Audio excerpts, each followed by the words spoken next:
Next up for us to understand is the normal distribution.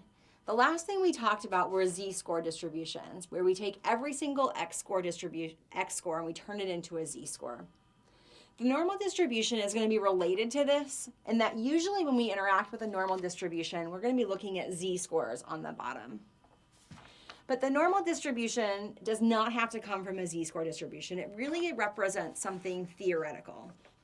We're going to be using the normal distribution to make inferences about data in a few lessons.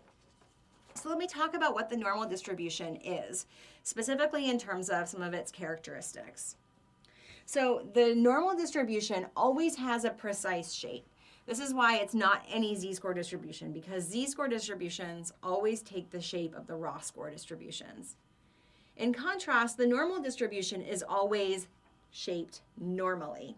What normal means is symmetrical, left and right are the same, unimodal, and bell-shaped. Bell-shaped is the phrase that's usually used to describe this curve. So you can see that there's a lot of cases in the middle that are pretty common, and on either tail we start to see less and less frequent cases.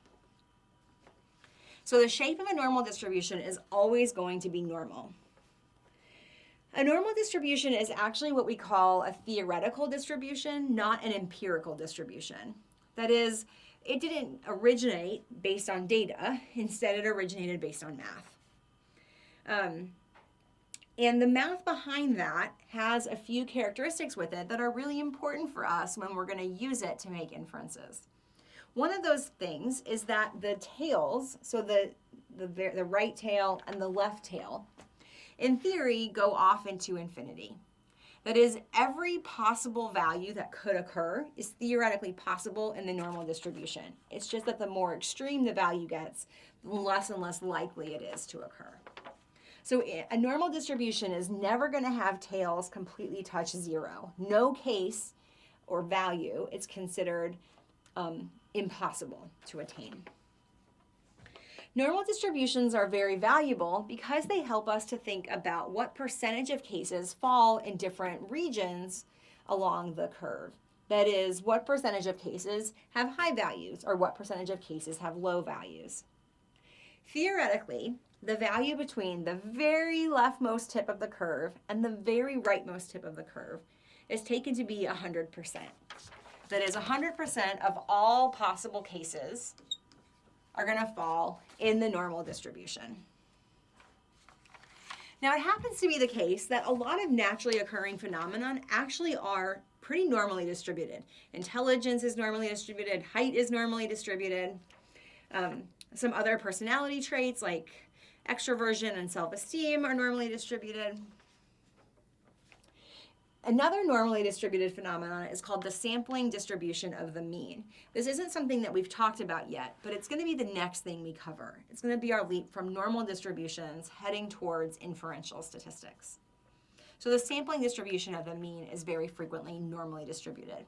And that's why this particular tool is so useful. It helps us to understand the foundation of the statistical tests that we'll run.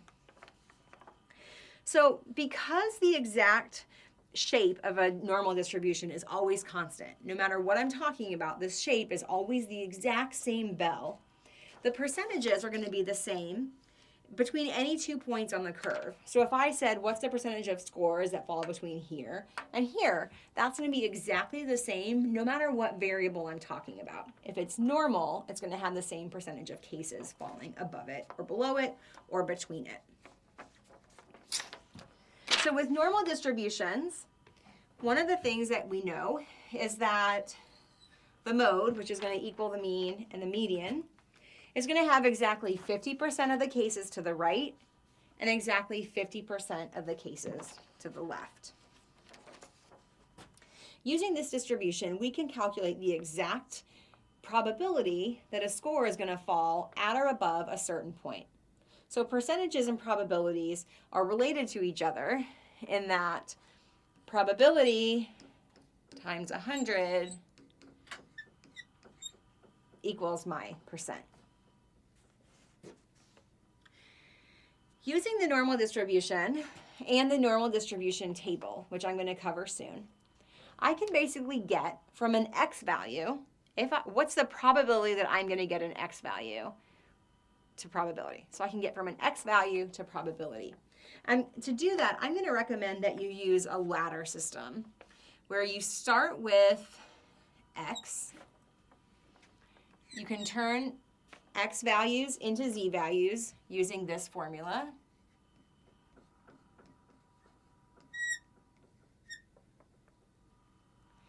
Then you're going to go to P values.